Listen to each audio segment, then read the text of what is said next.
Hello everybody, it's Leslie Rogalski here, Creative Director for the Beadsmith, and we have another Facebook Live for you. My partner in crime at the Beadsmith, Leslie Pope, is here. She's going to be monitoring the chats and helping to answer any questions. She'll post the link to the tutorial, which as always is free on our I Love Beads site. Goes up on the day of the demo. So here we are. Hi, Rabbit, happy May Day. I don't know about where you are, but here in Philly, it's absolutely lovely spring weather and makes us think of summer. So I thought these pretty little bracelets would be a nice project to do. It's a rinse and repeat, as Leslie Pope calls it. So you learn how to make the component and how to connect them, and there's lots of ways that you can finish this little bracelet. So we do have fully illustrated tutorial. That's it. Those are all the steps. Okay, so for this project, you only need a few things. You're going to need mini gem duos, making sure before you use them that all the holes are nice and clear and the beads are well formed, and sort them out. Then we have size 8 seed beads and size 11 seed beads. These are round. They do lay nicer than cylinder beads. So I definitely recommend using the round seed beads. They're okay. You also will need 2 closed jump rings. That's for the ending, where you're going to attach an open jump ring and your clasp of choice. And so you have 2 closed jump rings, 2 open jump rings, pliers to work the open jump rings, and a scissors or a thread zap. I am using size 12 beading needles because the 11s can be tricky to go through, and you want to make sure you have enough room so you're not breaking those little 11s. So this bracelet, the technique that I like, is a 2 needle weave, so that you bring your starting beads to the center with a needle on each end of the thread. And this way, by using a 2 needle weave, is very handy to keep the construction clear as to how your beads lay out.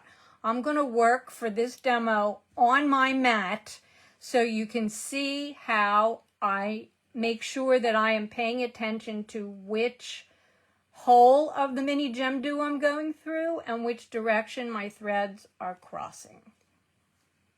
Okay, so far, hello to everybody. I, for some reason, can't see my chat, but I'm imagining that some of our frequent flyers are here with me, so welcome. Okay. Before I get started in doing the demo, I want to show you just a couple of the ending variations. The demo today is going to use a very basic ending with the closed and open jump ring and a little V shape for where the beads come together. And this is a full-length bracelet, goes all the way around your wrist. And I just have a little ball and socket clasp there. You can also add to your piece and enhance your piece, elevate your piece by using a symbol ending. Now I always add my endings with a separate piece of thread. So you're going to see me when I do the demo for this one, I'm just going to do the bead work and I'll talk you through how the ending goes for that basic simple ending. Then the tutorial has a very clear illustration on how to add the symbol ending. And you can also put another, and then I just added a clasp to it. Then you can also do a symbol ending on a shorter piece of beadwork and use the absolutely fabulous partially finished bracelet ends. So you can see that I have gem duo symbol endings here, and I just used an open jump ring to attach the ends of the adjustable bracelet ends. And I actually took a related symbol for my little end dangles on the end of the chain. Gem duo shaped. So you have lots of different looks. Okay, now I'm demoing in the bronze pale gold and the rainbow celadon green 11s and white Ceylon pearl size 8s. All right, let's get going on the fun part. I'm gonna take apart what I had just started to do so I can show you. First thing you do is string a needle on each end of about 1 yard of thread. I'm very generous with thread. I don't like to run out and have to attach. So the instructions say 1.25 yards, just to be safe. Depends on how long you want to make your bracelet too. You could certainly make it really long and wrap around a couple times, but here's what we do. We string a needle on both ends of your piece of thread, number 12 needle. Then I'm going to string a mini gem and 8, a mini gem and 8 for a total of 4 of each. And you want to make sure that the mini gems are facing up. One side has like a dome dimension to it, and the back side of it is very flat. So that's the back side. I like to work from far away to close to me, and that's how I'm going to demo this for you. But you can start close to yourself and work away, whatever's comfortable for you. But I want you to be able to see what I'm doing. So you can see now that I have the 4 mini gem duos and the 4 8s and a needle on each end of the thread. Now I'm going to bring it around into a circle, and I'm going to crisscross the needle that's not going through this last 8 through the 8. So we're going to make a circle or a ring. And I'm going through in the opposite direction that the other thread is coming out. Let me get these out of the way. I'm holding my beads there. I want to make sure I keep my beads in the middle of the thread. So I grab my piece of beadwork and I just pull down, and I can see that my threads are uneven. So I'm going to pull my needles and threads to be even. This is right in the very beginning you want to do this. And then you're going to shimmy your beadwork up. So now you know it is in the middle of that long piece of thread. And my threads are coming out the 8. All right, I'm going to bring my image in just a little bit now so you can get a better view. How's that? The next thing we do, and we do this 1 needle at a time. When you're doing a crisscross 2 needle weave, I always put my needles down on either side as I'm working, and I do 1 at a time.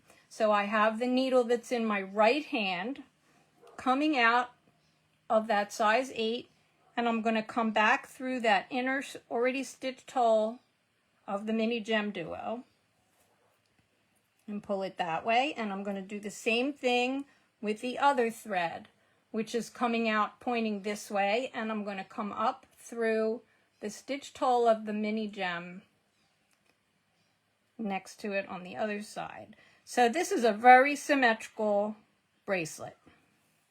Whoops. When that happens, if you pull your beads, you want to make sure that your beads are still in the middle of your thread. Okay, so here we go. Now we're going to start adding the 11s down the side and building 1 component at a time. So I'm going to put this next to it here so you can see what we're going to do. So here's where we are now. Forget about the ending. We're coming out. We're going to add these 3 seed beads. Am I a little off the screen? There we go. We're going to end these beads on either side. I'm going to do one side and then the other, and then I'm going to show you the little loopy thing that we do to start the upper 2 of the gem duos. So we're going to pick up 3 11s. Now when you do this, I'm using black thread to demo, even though I'm using light colored beads. You can use a thread, you can use Nymo or S-Line, as long as it doesn't have a lot of stretch to it. Okay, so I'm picking up 3/11, and I'm going to go in the open hole of the gem duo that I'm exiting. So the 3 beads are going to wrap around the side of that little mini gem duo.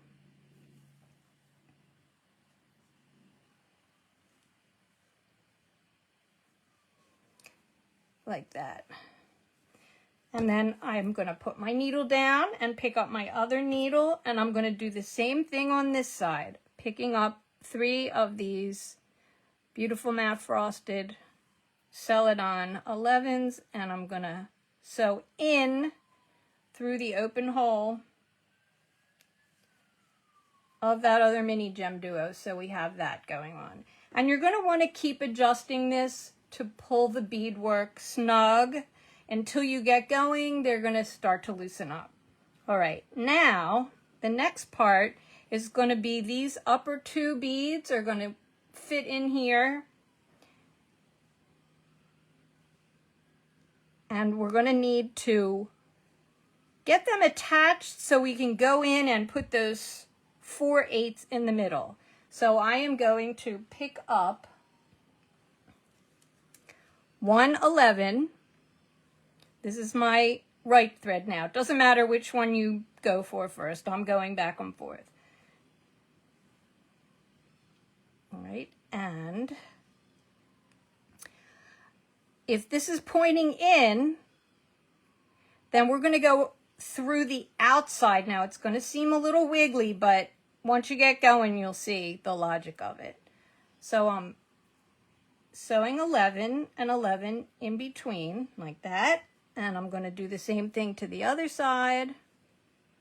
And remember that it's going through the hole that will be the outer hole. Now you can see how that's going to fit now.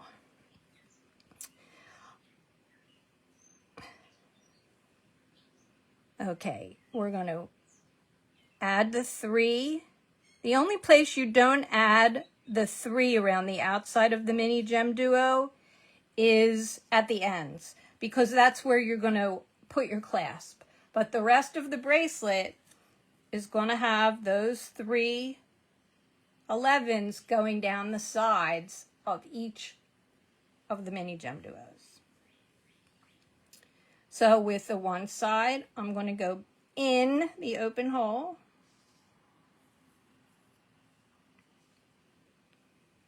And with the other side, we're going to go in the open hole. Oh, I only picked up 2. Let me fix that. Sorry. 1, 2, 3. There we go. You know, it's warm here today, so everything's sticking to my fingers. So you're going to have this little wiggly part. But what this does is it allows us to exit into the inside of what's going to be these 4 mini gem duos, so you're going to be able to put your 8s on and connect it. But for the time being, we're at putting the 3 on the other side of the mini gem duo. And remember that they need to be face up with the domed part facing up. So 3 coming in. Like this. Now we're going to do a crisscross through the 8 that essentially is going to be the top 8 of the 4 that we did here. So I'm going to pick 1 8 up, and that's in the middle, and my thread is crossing over. Now I'm going to take the thread from this side and sewing through to go to this side, crisscrossing through like this. You notice how I'm putting my finger on there? That helps to keep it from moving around. All right, so you see where we are here? That's that bead. Now we're ready to start to work more on the bottom. So we're going to pick up an 8, string it up there, and the inside, what's going to be the inside hole of another mini, and I'm going to put that down. Then I'm going to pick up another 8 and a mini through the inside hole.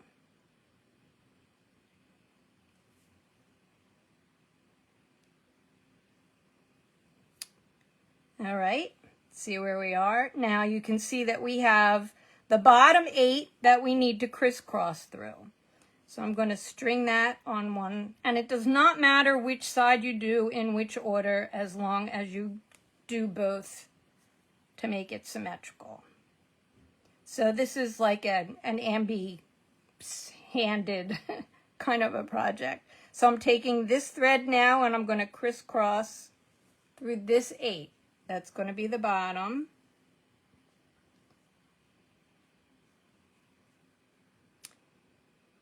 Okay, now we have to add the 3 on the outside of this, the 3 11s. So after you crisscross through that 8, you're going to go up through the inner hole of the 11. That was the mini that was just added. And you're going to add your 3 to go around the outside.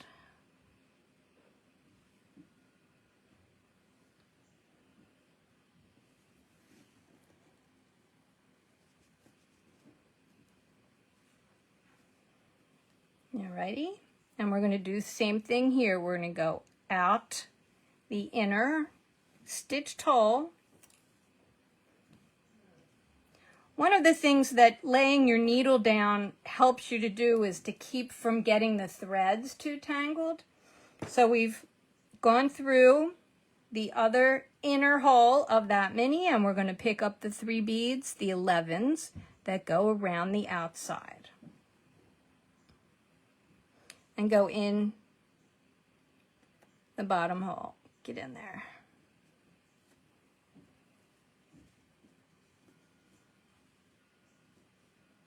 Okay. Now we're ready to repeat where we add the 11 and then string the next set. We're going to start our next component. So this is the rinse and repeat part here.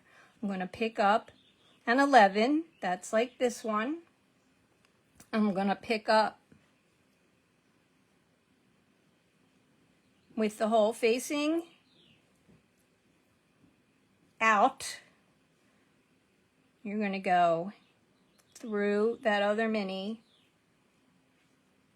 because you can see how these are making like a V shape here and here. You want these to mimic that, so they're like this. They're going to do that. And I'm going to do it to the other side. Pick up an 11. And there's only a few illustrations for this, you guys. So I know when I'm doing something with a lot of beads, and it may look fiddly sometimes, once you get into the rhythm of it, you know, 2 or 3 components into it, you'll say, okay, I know the pattern now. So you can see where these 2 are ready for the 3 around those. And I'm going to do that. Pick up 3 11s and go in through the other hole.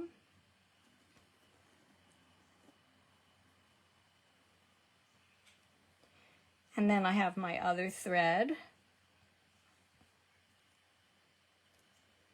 And I'm going to pick up the 3 11s that go on the side of this mini.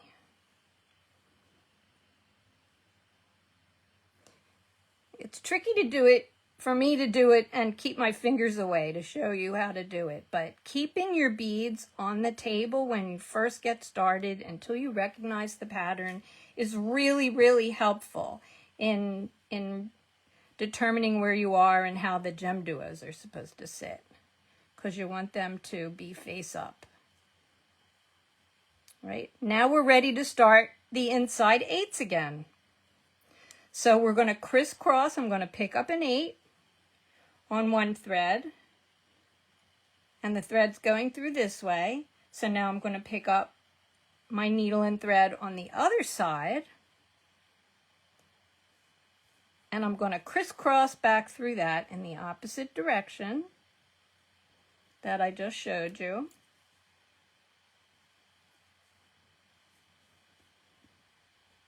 And now we're going to repeat, adding the 8s, the gem duos, to complete this component. Okay, I'll do this one more time. I'll finish this one, and that's really all there is to it. You know, you could do this as a ring, which looks kind of cool, except you probably need complete components, so sizing maybe a little bit. I'm trying to move this farther away, but there you go. Okay. So I'm going to pick up an 8 and a mini.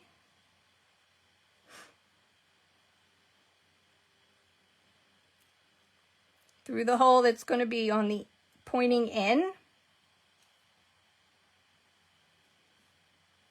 Like that. And you're going to do the same on the other side. Pick up an 8 and a mini. Through what will be the hole pointing towards the center.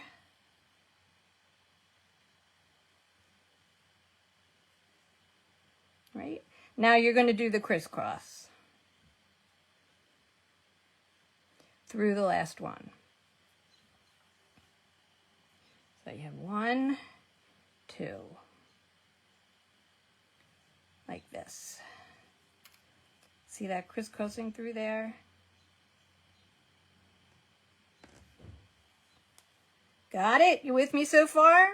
And you see how we're coming out here of the 8, just like we did in the first 2.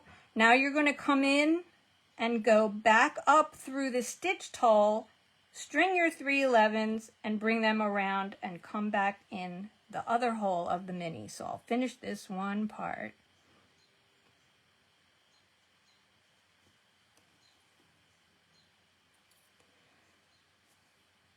And put 3/11s. It's nice that this only uses a few beads. Few types of beads, I should say. Oh, now here's a gem duo that I checked, and I'm not able to get my needle through it, so I think I'm going to stop there. There's a warning for you there, that you absolutely have to check every hole. But I wanted to show you something, a variation in a design, instead of using all the same colors for the 8s. For instance, in this bracelet, I changed the inside colors and the side colors of the 8s. So you can see I have orange at east and west and black at north and south if I'm holding the bracelet like this. And you can see that it just adds a nice little variation to it. How we doing there, Leslie? Any questions? No? All right, thumbs up. Well, there you go, you guys. The tutorial has pictures of the bracelets that I just showed you. Text. Full color illustrations. I don't know why my screen won't get smaller. But I also show you how to add the regular basic end with just a closed ring, and how to add a finding, a symbol finding, to add that little bit of extra detail for what you want to do. There's pictures of the endings and the colors of the samples. So remember, as always, you can find these and other quality Beadsmith, beads tools, and everything you need for jewelry making. I hope this helps you get into the swing of the nicer weather. We're just in May, rabbit, and it happens to be birthday month for both of the Team Leslie's. So happy birthday to us. Leslie's nodding her head, I can see. And that's it. The link for the tutorial is already in the I Love Beads, and I know that there's in the chat, and you can see it in my little opening message. There's a link to the pattern. So thanks again for joining us. This one was short and sweet. I can't wait to get out and wear my bracelets, layer them up, and hope you have as much fun making these as I did making them, designing them, and presenting them to you. So thanks again from Team Leslie and the Beadsmith. We love you. We love beads. Be sure to look for us on all our social media platforms. Happy spring and happy May Day.